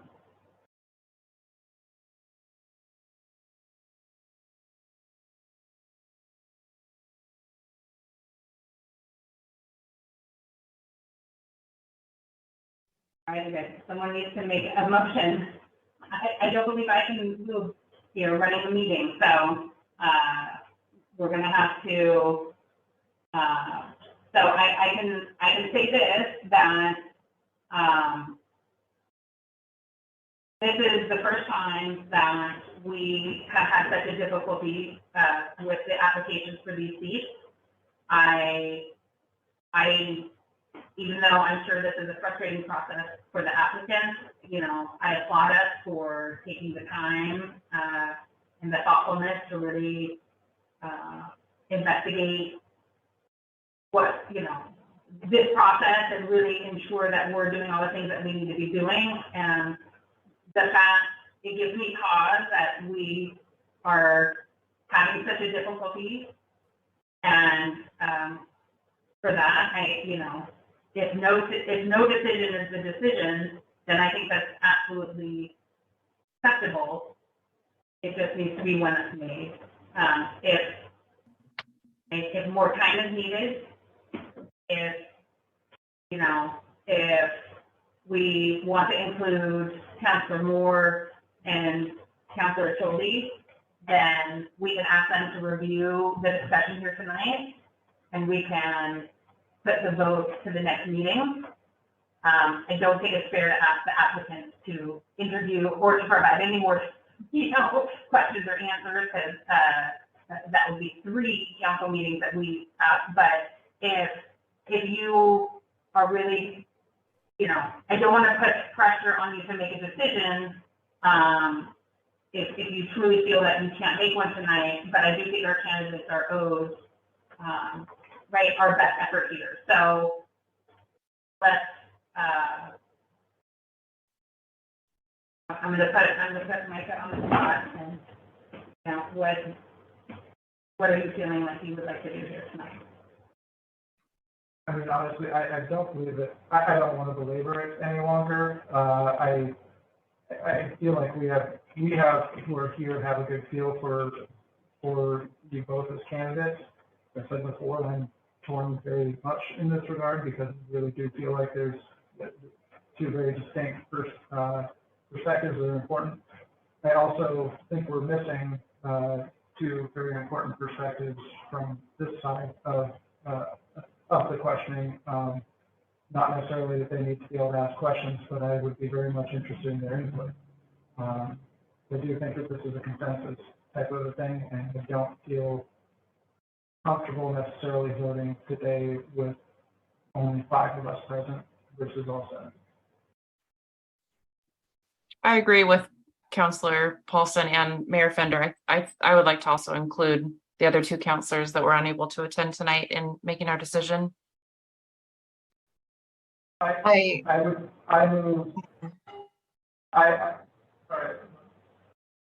I was just, yeah, I was just going to say that I think it would be unfortunate to push this off for another month, folks. I mean, I really do.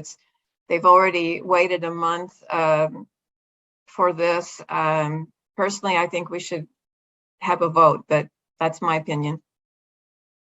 Do you want to make a motion, Councillor Petrie? Well, we didn't do a motion before. We actually just brought each name forward and we voted on that name. So there would not be a motion for something like this. Oh, okay. I don't think that's, yeah. We have to have a motion for the candidate, and then we all have to vote on him or her. And I think you might be remembering when we did, I don't know, anyway, but. There was a motion last month for the, incumbent.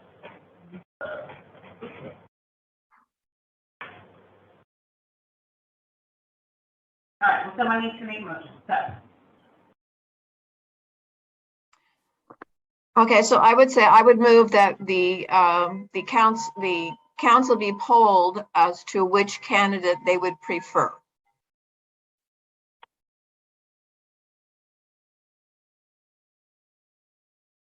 So hold on, we're gonna do a point of order, because I don't think that falls within Robert's rules. So what her motion is that she would like each candidate, so each counselor to put forward the name of the individual that they want to fill the seat. I don't believe that is, well, I think you have to reframe it.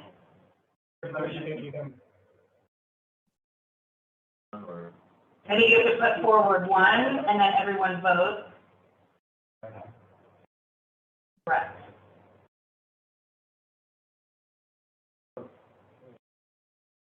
Or move it to next. If you have to move for a specific candidate or move the vote to the next one. Or move for no candidate, I guess is the third option. So. I agree with Councillor Petrie. I know that last time we were going through this process with planning commissioners, that was for councilors. That was city council. That's right. That was for council. Yeah. We just said the names of the people that we were voting for. It was very informal, I would say. That was for, I think you guys are thinking about selecting council president and mayor. So you're talking about the executive? No, that was our appointments. So you had the 2 positions, 3 candidates. The council was polled as to what candidate they preferred, and that was the one that got the most votes, got the 2 with the most votes, were appointed. So yeah. Yeah. I don't know if we did it right that time or not, but that's how we did it. That's how we did it. So does Ronnie have an answer for us, or I'm trying to thumb through Robert's rules, but we're looking at Ronnie and trying to figure out. Right. That was for the council. It was in our charter. What did we do? So Ronnie is saying per our charter, it's laid out. For planning commission, it's not in the charter and it's not laid out. And that goes back to like putting this on goal sessions for next year to get all this stuff smoothed out, because this is just cumbersome. So tonight we need a motion for a candidate. We need a motion for no candidate and to keep it open, or we need a motion to put the vote to next month to when the full council is here. So those are the 3 options here tonight.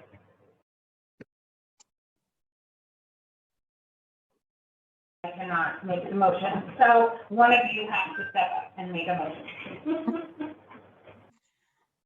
Okay, so I will go. Who's going to go ahead? Sorry, Micah, go ahead.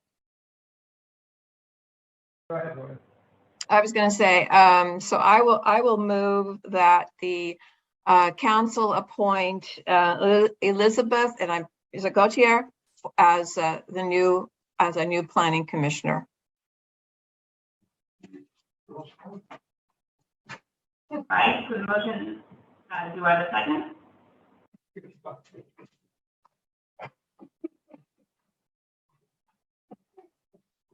I'll second that. Right, so we have a motion and a second. So those in favor of Ms. Guthrie taking the position, raise your hand.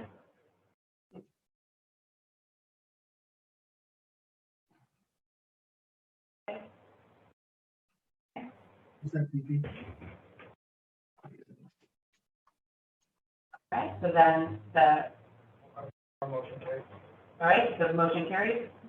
All right, so I think both of you tonight, this was a grueling process. It is not lost on us that it was grueling.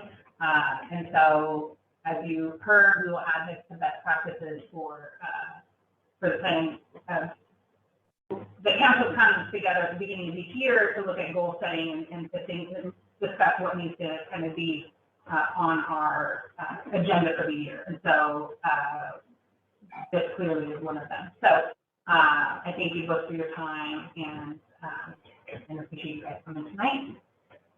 Obviously are welcome to stay, but we will not hold it against you if you don't. And then I'm available to talk afterwards if you wanted to, whatever comment wasn't addressed in the process, right? I am happy to stay after this, obviously, right? Or you can continue.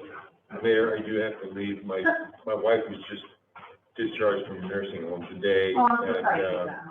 she's at home by herself. Oh, you gotta get home. I'm sorry that took so long. You should. All right. Well, best of luck to her, and Ronnie will be emailing you about joining us next month. Good night. Thank you. All right. So congratulations, Elizabeth. So, Ms. Guthrie, welcome to the Planning Commission, and Ronnie will be in touch with further information, so look forward to that, and Ronnie wants to find out.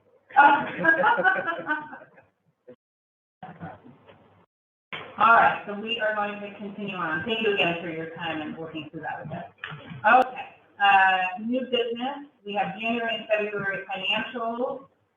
We need to discuss, approve, or disapprove the financials.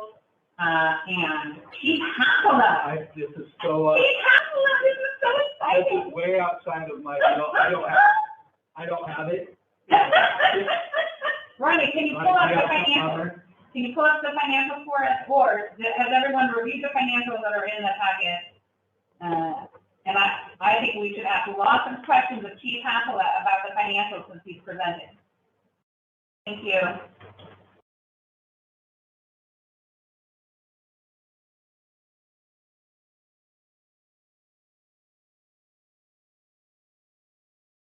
I mean, this was written in earnings speak, right?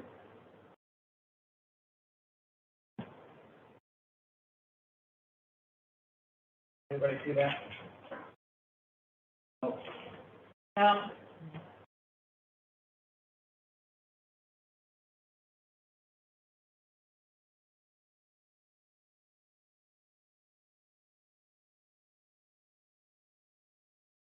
Everybody on Zoom see that? Yes. All right.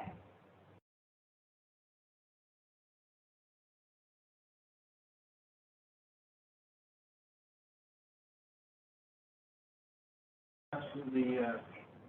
So this is general fund summary, end of February. We have opening 2.2, the transfer of 403,235, revenue 2.4.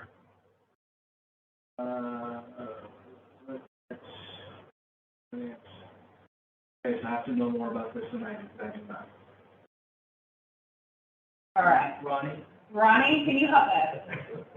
Walk us through. So, the council budget is, let's see. The budget was 95. Currently, February was 4. We just reviewed the yellow, Ronnie? This is the adopted here. Okay. This is adopted, and then actual is right here. Actual basis. I always just look at the number of percentage of the budget that's been used. Right, and then the budget that's been used is right here, 1%. And again, the reason why is, for the council, it's so high, because the legal, all our mailing, all that stuff hits your guys' budget. Okay. In my budget, I'm running pretty good, I'm only at 15% there. So we're Okay, so is this being presented to us because we have increases in both the January and February? This is just January and February This is just the financials that were requested. Got it. Okay. And then, we do need a motion for these to be approved. So, This is Counselor Thompson. Can I interrupt? I motion that we table this until next council meeting when the city manager is present so he can answer questions for us. okay, so a second. Second that. All right, all those who approve the tabling of this agenda item to the next one, again. Just one question before you go. I mean, are you already voting? I mean, does this have to happen tonight, Ronnie? No. No? We Okay. were just requested a bunch of minutes and a bunch of financials on there. Okay. All right. Did you get the vote? Okay. Okay, motion carried. Okay. Thank you for releasing. I really was hoping. Hey, all I know is they tell me what I can spend and I Right. spend it. Council P, I see your hand up. Were you just voting or did you have additional things to say? No, I asked my question and then I was voting. Perfect. Okay, thank you. I just don't want to cut you off. Okay, so then we will move into our recording. So, Police Chief, This I know a little bit about. Police Chief, update us, please. So, just update on recent criminal activity that probably you have heard about in town. So over the last, basically, there was one happened a couple of weeks ago, but yesterday I took a total of 6 reports of windows being shot out on cars. And so it was it kind of spread around on 131st. Just down below the school, and then all of a sudden it came into the older part of town. Royalty Parkway had a couple of victims, King Charles, Jordan Way also, Highlands had one. So that's going to be an active investigation that we're looking at right now. When you say shot out, do you mean shot actually? BB gun or? Okay, so actually. So yeah, actually what it shot. appears is probably, it's somebody that's driving up and Yeah. and popping windows out. And so, an extensive amount of damage, that's being done because they're picking on some cars that aren't real cheap and stuff to have some things replaced. And we're not alone. It's not just happening in King City. It happened all up in Bull Mountain. The county took several reports there as well. So we're actively looking into some things. There are some ring cameras that we hope captured some stuff, so we're trying to at least get a vehicle description from there. And so that's been kind of where we're at as far as recent activity. Obviously, we had the old stuff with garage break-ins. As we start to get our patrol staff back up together, again, our hours can kind of elongate. We can get into the deeper hours of the morning to where we're out, patrolling and stuff. We've got 4 more weeks before Kevin's out of the academy. Officer Huffman will be back on the road tomorrow. And so we start to see our hours kind of stretch out a little bit and allows us a little bit more cover down and hopefully, be a little more proactive and be a little more aggressive in talking to people that are out in the streets anymore at night. My hope is also that, with school starting up, that will also help decrease some amount of foot traffic, that happens to come, in certain hours, during the month and stuff. There's also been a real uptick in graffiti. And so it's been on the outer edges. back towards your home. You'll see them on some signs, you'll see them on some mailboxes. It's gang graffiti, and so every time I see it, I talk to Dave Runyon, and so Dave goes out, he's been on top of it, he's been removing a lot of it.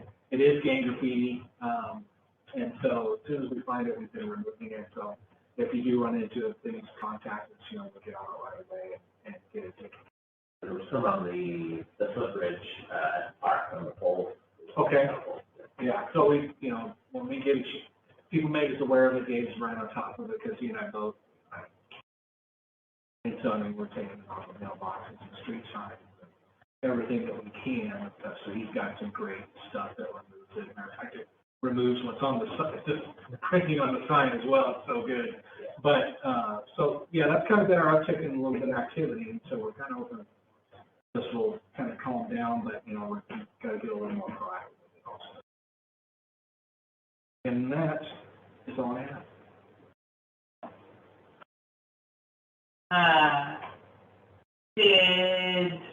No. My question to be okay. Then we will move on to counselor updates, and we'll start with those on Zoom. So, I know Shauna, I think you may have needed to pop off early, so do you want to go first and give us any updates before we need to pop off? Sure, thank you. I apologize. I don't know what is going on with my video, but it just is getting darker and darker. Anyway, I don't have anything. I'm here. It's funny. I don't have any updates tonight. Thank you. Marty? Yes, I do have to fill you in on my ones that I follow.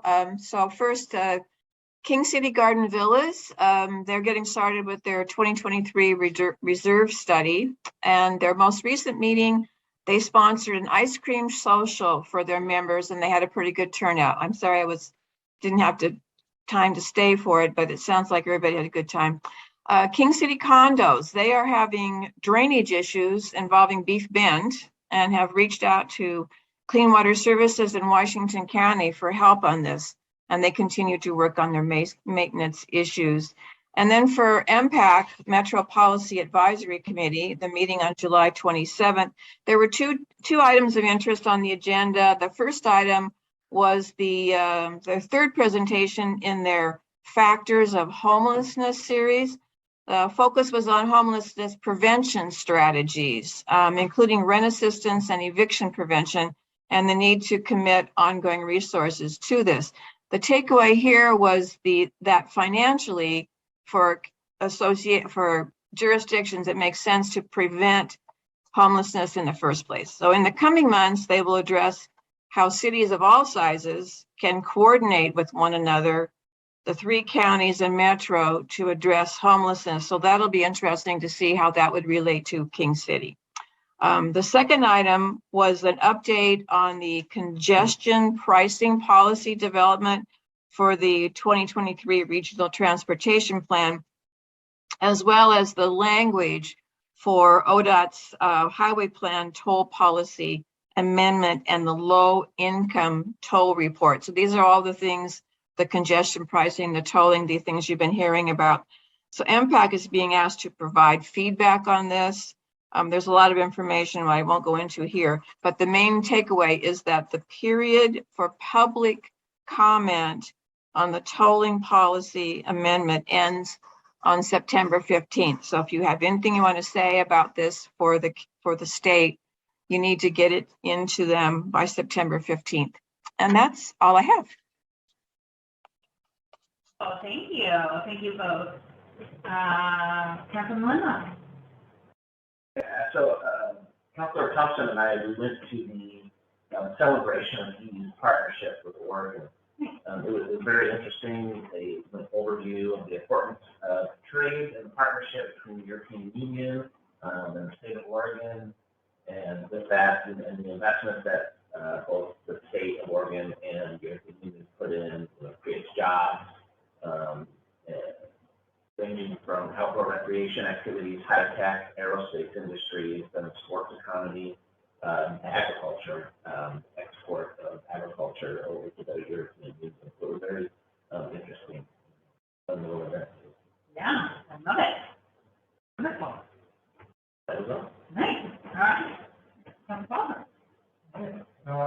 a policy advisory board meeting for the community development block grants. And first off, this was the last meeting for, I know Jamie will recognize this, and some of you might as well, but Jenny Proctor, who has led that group for a number of years and has been with Washington County for 25 years. She is retired, or now has retired, and that was her last meeting with us, and it was a good opportunity for everybody to wish her well and to recount how amazingly impactful she has been with that program. So sad to see her go, but looking forward to continuing to work with the replacement. We did make a couple of changes to the Hardy grant program, which is the home access and repair for the disabled and elderly program. For their roof repair program, we increased the amounts that are given from $10,000 to $15,000 for roof replacement, and reallocated some funds from loan program funds to cover that. Also, we had a couple of projects that were proposed to the policy advisory board in the last couple of years that had either not used certain funds or had some projects that weren't able to go through, and therefore there were some funds that were returned, which allowed us to fund the last two projects that were on our list from this year, meaning that we were able to fully fund all of the projects on our list this year. So that was a nice accomplishment. Aside from that, I do not have anything else. Okay. Well, despite being on vacation for 2 weeks, where my family and I drove over 3,200 miles without electronics in my car for my children, I have lots to report on. So I think first, I just wanted to touch upon something. I received an email, I was on copy with an email sent to Mike Weston, our city manager, and myself. And I told Mike that I wanted to address it at the council meeting and just put it on the record. So this email came from an individual. I'm not going to name who because I think it would be unfair to share them, but I applaud them for reaching out and simply asking the question. So the email came through to Mike and I from a resident in King City stating that they had heard a rumor that Mike Weston, the city manager, is involved with a construction contracting company that's going to be in the Kingston Terrace master plan. And there's been some additional rumors that I personally have had. I believe, I'm not going to speak for any other councilors on here, but I believe other councilors have also heard some rumors that Mike Weston, through his consulting company, is somehow financially benefiting from the expansion. I've also heard that there is a Weston who works for 3-Day Consulting, and that Mike Weston is somehow related to that individual, and that's why 3-Day Consulting got that position. And I've heard various variations of those rumors. So, first of all, it's important to me that information is getting disseminated out of there. We don't know what the source is, so I'm not sure if it's misinformation, disinformation, if it's malicious or not malicious, right? However, it is completely false and unfounded. And so I just want to provide a little bit of information on behalf of Mike. I let him know that I was going to be doing this. So Mike and his wife have a consultant company. It's called Fraud Consulting LLC. They founded it back in 2008. They consult on small standing work, and they work almost exclusively in Clatsop County. Right? That's their wheelhouse. That's what they know. Those are the land use laws that they both know. They handle about 2 to 5 projects a year. And if not all of them, most of them have been in Clatsop County. And then Mike informed this resident that they did 3 projects in the last year. And it was all on, one was on home occupation, one was consulting on forced template testing, and one was a conditional use permit. So, the project net a couple $1,000s. It's not a huge moneymaker for, Mike and his wife, right? It's a side business that they enjoy doing because that's what they both went to school for. And in no way, shape, or form has it ever, nor will it ever, impact or be associated with businesses or growth here in King City. So I encourage anyone who hears these kinds of rumors to do exactly what this person did and simply send us an email and say, hey, I heard this, and is it true or not true? And let Mike speak for himself. But again, it's unfortunate, you know, Mike has been, this is not the first time that Mike has had accusations of this nature, but this is the first time that someone reached out and asked if it was a short on, so I really appreciate it. So, moving on. I attended the Oregon Mayors Association summer conference. It was phenomenal. I created a basket with Ronnie's help, and again, kudos to Ronnie, and a huge shout out and kudos to the King City Golf Course. So let me back up. The Oregon Mayors Association has a scholarship fund, and each year at the conference, they ask each city to provide a basket upon which all the mayors can bid, and it's a silent auction. And this year, I created the basket. You can look on social media if you want to see a picture of it. It was very cute, but it was two bottles of my own personal wine from my personal collection, and then Ronnie organized a whole bunch of swag from the golf course, and then there was a city pin and some stickers from Mark Brody's pony walls from down in the park. And if anyone needs, I have a whole bunch of those stickers. So if anyone needs little mosaic stickers of the pony wall down there, then let me know and I will get them to you, or maybe I'll drop them off here and give them to Ronnie. But anyway, the King City basket netted $95, which I think was very respectable. I don't know what Mayor Ken's former basket, I don't know if he even did basket, but let's just all assume that my basket did better, and then I can rub it in, and I did text him from the conference. So anyway, at the conference, there's some very interesting things that came out. So I think I attended some trainings and discussions, and they were all fantastic. And then we discussed the lobbying efforts of the League of Oregon Cities going forward for this next legislative session. We talked about what's coming down the pipeline in session. And here's just kind of a few so that you have on your radar kind of what the LOC's priorities are. And so there's some tax incentives and tax lobbying that's coming forward. So the first is to extend economic development incentives. There is a huge push, I think we can call it generally, to try to get more, to get cities to be able to have more control over the way tax dollars are allocated to our cities. This is something that we lobby for every year, in particularly with regards to the marijuana tax and OLCC taxing. There was some large oversight that Measure 110 kind of dissipated. I think all of us know that huge dollars got taken away from us. And so they're looking at ways from a tax perspective how to deal with that.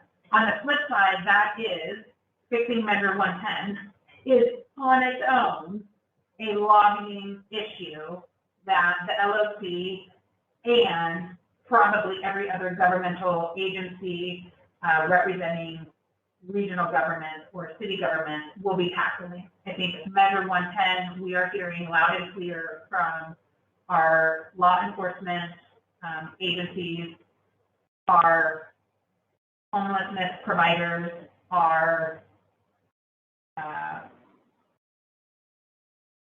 kind of drug rehabilitation providers, that the money is not getting where it needs to go. The oversight, so there's kind of a three-tiered approach in trying to fix it, I think is the best way I can explain it. So one is really looking at the intent of the voters.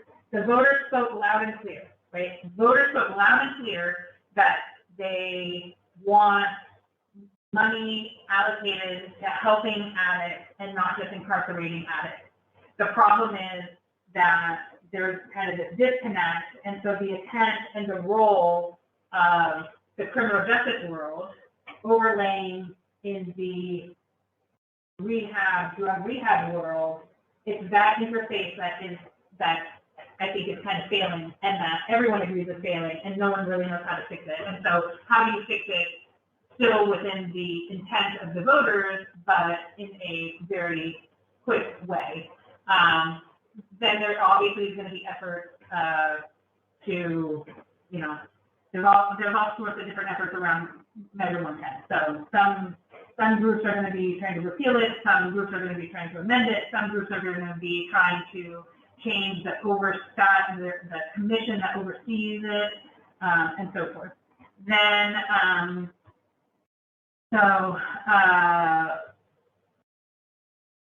homelessness, land use, and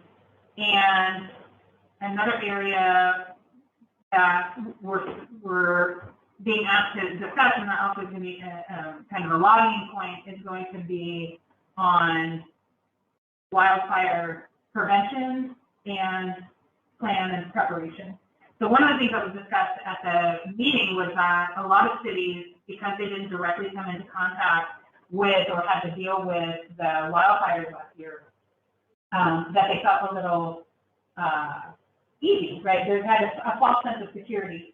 And that really what we need to start thinking about is, and I think the Marion County larger cities did a really good job of explaining this, is that the areas affected within Marion County that had to deal directly with the fires, right? All of those individuals, the livestock, the animals, any store stock or anything that could be moved and placed somewhere else out of fire harm's way went to the other cities. And so the cities not directly in the path of the fire were like, yeah, and we were completely unprepared.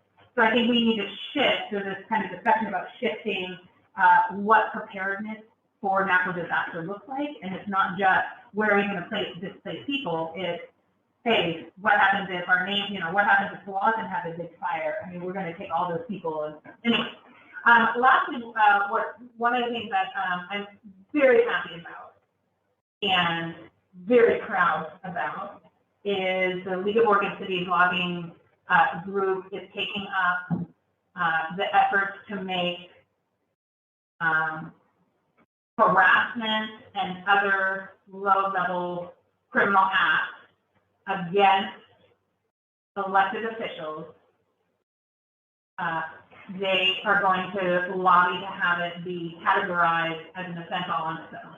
So currently, if any of us, and Chief, I'm assuming this is correct, is how I understood it, that if any of us are the recipients of vandalism to our home, like Mayor Ken, or harassed in the public park and spit on, or anything like that, in the capacity of us being elected officials, it may or potentially could fall under a bias crime if the bias definition if that falls into it. But now what they're talking about is creating a whole separate type of charge specifically for an elected official, and to enhance some of the things that are already on that. And that came directly out of, and the League of Oregon Cities talked about, this came directly out of Mayor Ken being the target of that vandalism, because the vandalism that happened to his home had to do with him serving in his elected capacity, not as anything. If your house is just tagged and you also happen to be an elected official, it's not going to be, that won't do it. It has to be with regards to, you serving in that capacity. So I'm very happy that the league, saw what happened to Mayor Ken, took it extremely seriously.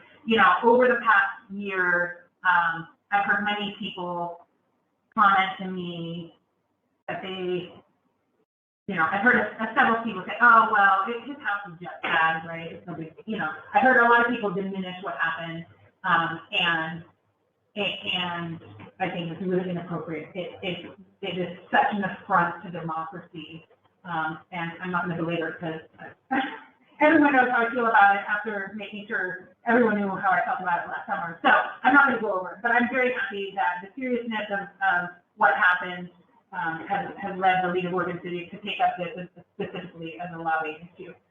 Lastly, we had at the conference, they presented the mayor for the day winners. So the Oregon Mayors Association sends out various forms,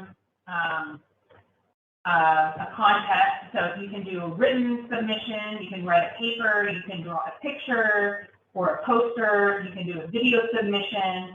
And basically, the question is, if you were mayor for the day, what would you do to help your community?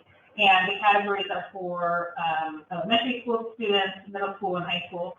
And those winners were presented at the conference and got their scholarship awards. And I thought it was phenomenal. And candidly, I did not know. I was unaware to the extent of this. I was unaware of it. And I believe King City historically hasn't really participated in that.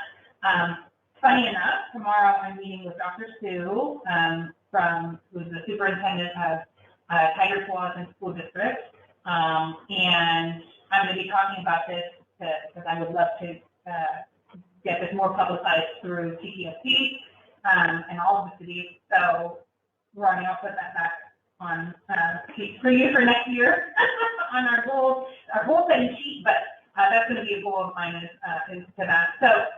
I'll be talking with Dr. Sue tomorrow about getting prepared and ready for going back to school. I'd like to work with the PSO, which is the Parent-Student Organization at Deer Creek, and put out some messaging, which I'll do a draft sheet and send it over to you. I want to do a draft flyer and start circulating that online ahead of time and have the PSO send it out to parents about school drop-off and pickup, because I think we really need to start letting people know, hey, right, you've had it nice this summer, but remember the traffic is going to be bad, you need to avoid the areas, yada, yada, yada. So we'll kind of follow up on that. And then there's also a construction project out there too. There's a construction project that, we need to kind of work around. I believe all of the counselors got my email about the ribbon cutting ceremony that is going to happen on September 6th in King City, Plaza. So I'm looking forward to that. And with that, I will have an update on the zombie house at the next council meeting. So watch this space. And I believe that everything to update you. Ronnie, is there anything you need us to know for the good of the order? Just you guys can chat about the upcoming possible special meeting. That's right. We have a special meeting coming up. I did send 2 different dates. I know my Council Paulson can only attend one of them, which is the 7th. And so most likely it will be on the 7th. But please, if you haven't responded, please respond to Ronnie directly.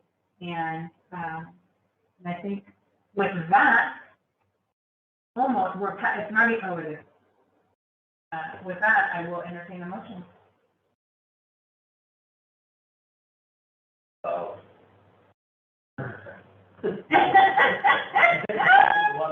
You're so choked up. I'm gonna motion, do a motion to adjourn. Right. Do I have a second? Second. All those in favor, say aye. Aye. The motion carries. We are adjourned. Thank you. 09.